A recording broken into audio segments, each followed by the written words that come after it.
They just don't. In fact, most people, if they're not college grads, are certainly well-educated, well self-educated to show up. Okay, good question. That's a very good question. Okay, yeah. My question is, can, or rather how, can this worldview of, this relatively boring worldview of rationalism, atheism, and I guess humanism compete on a societal scale against the more, emotional tribalism of religion without itself cohering into sort of self, group of the same sort of tribalism and irrationality? Well, our first clue is that trying to get a bunch of atheists together is like trying to herd a bunch of cats.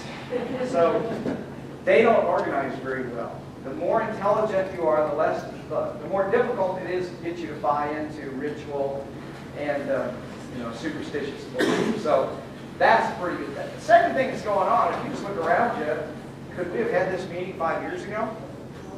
I wouldn't. It just wasn't happening. The freethinker movement has grown orders of magnitude in just the last 5 years.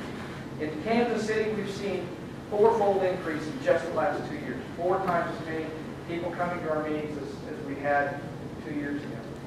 So we're seeing it grow rapidly, and I think part of the answer is how do we fight this? Well, we come out as free thinkers, atheists, whatever you want to call yourself, and we join together in coalitions. I mean, I'm seeing all this coalition for reason, and I think it's great stuff for political action and trying to make sure prayer's not getting back in schools and putting pressure on senators and stuff. I think we can do a lot of that. And it doesn't take that many people. Look what the gay community has accomplished. In just the last 10 or 20 years, they've accomplished enormous amounts. They still have a lot. I'm not saying they're there yet. We're just behind the gay community by 5 or 10 years, I think. And our trajectory is looking very similar to the gay community. And the nice thing is, there are atheists out there. And they're with us. There are some cities that have gay atheist meetings. I thought, well, that's cool.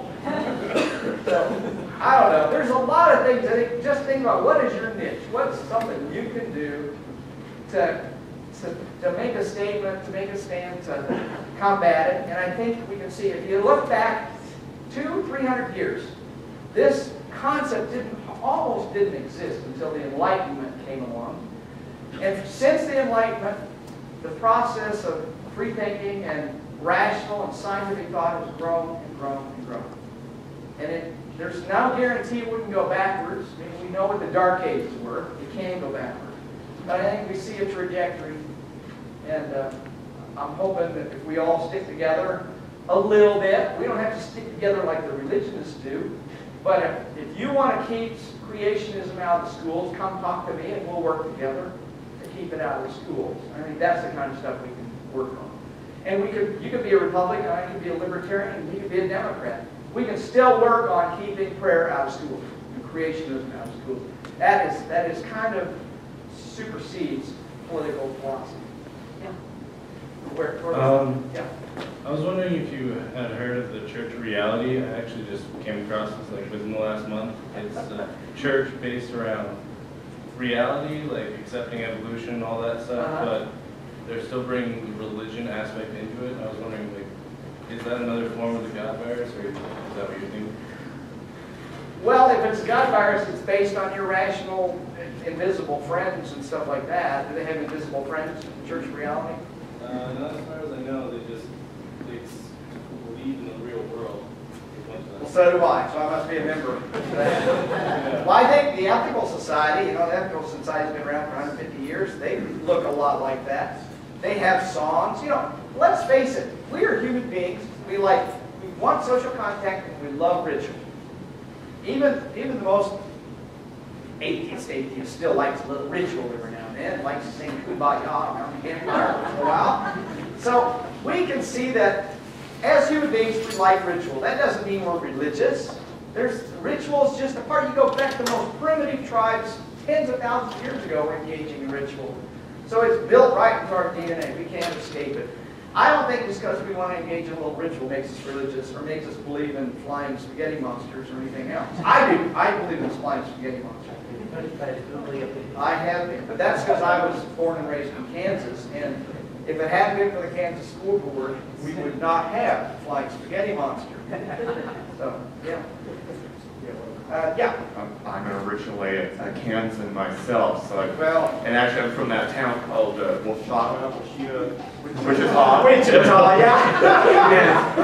But I have two questions from I was dying to ask, but I'll only ask one. And one is that I think that when we talk about science and religion as distinct, kind of religionists tend often to deny science, particularly science that's inconvenient. I'm thinking, as an example, about global climate change issues. And I'm wondering, what are the themes from this virus thing around religion that can be, there are positive viruses as well. Is there a way for folks, for example, who believe in or know that climate change exists, that we can start, in effect, using the themes that you've identified, a positive virus to bring about change in our society? Well, let me clarify. By definition, a virus is parasitic. There's nothing positive about it, okay? There are positive means. There are mimetics or mimetic forces that are positive. And I think there are more and less parasitic religions. I think Episcopalians or Christianity light. You can talk to those people. They tend to like science. They still may, have some woo-woo stuff about gods and all, but they still will talk to you. So, yeah, I think there are some positive. There's even some Baptists that believe in science. There's Baptists that will talk to you about science. Oh, we have a guy named Fred. I can't remember his last name. He is a nationally recognized science writer and about as fundamentalist as he can get. I don't know how the guy lives with himself, but he comes to our atheist meetings religiously. It is really funny to have him because he always has good questions, and he knows more than most of us do about some aspects of science. But you can talk to him. And global warming, yeah, he's concerned about it, and he's an evangelical too. And he goes back to his church and talks about it. So what I'm saying is, it looks monolithic. It looks like all these fundies are out there. And yeah, they are in Colorado Springs. But you get outside of that area, you can probably find in many churches reasonable people that aren't so badly infected that they might actually be able to talk about those kind of concerns. There are Democrats that call themselves Baptists. There aren't too many of them, but there's still those kinds of people. Last question. Well, okay, two questions, because she had a question. Okay, you and then.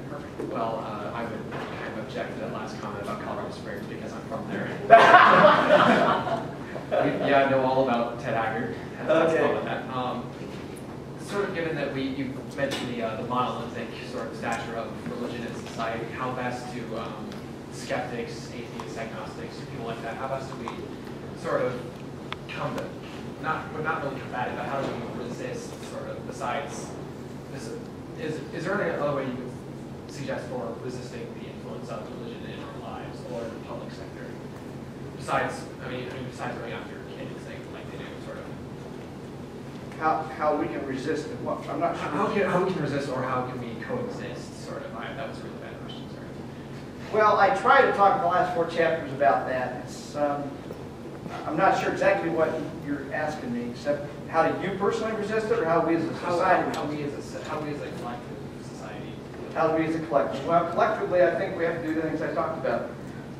Come out as an atheist, go to school board meetings when you hear crazy stuff going on, vote, publish letters to the editor. There's lots of things you can do that will make sure our presence cannot be ignored, because we've been ignored for centuries. We've been around, we've been atheists around since Epictetus, way, way back, thousands of years.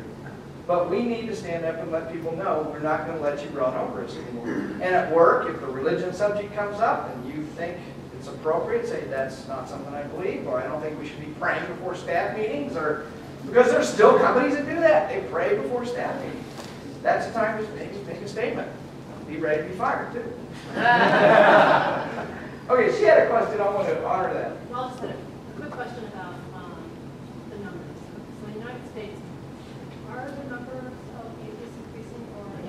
the feeling is the fact that we're in religion right now. Fastest growing, if it were religion, it would be the fastest growing.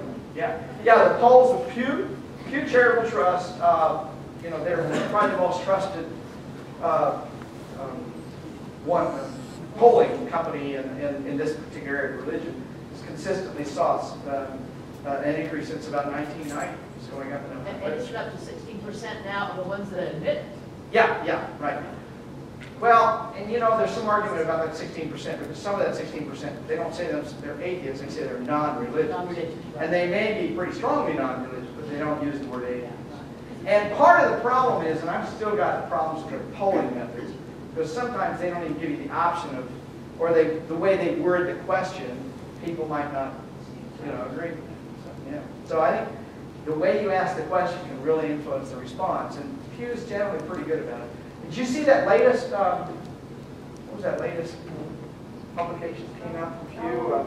The atheist no religion better. Atheists no religion better than everybody else except the people. I thought that was great. I read every page of that thing. That was awesome. You haven't seen it, get it. It's a PDF available. Yeah, the Religious Knowledge Survey. Well, thanks a lot. If you want to book it back there, be glad to sign it.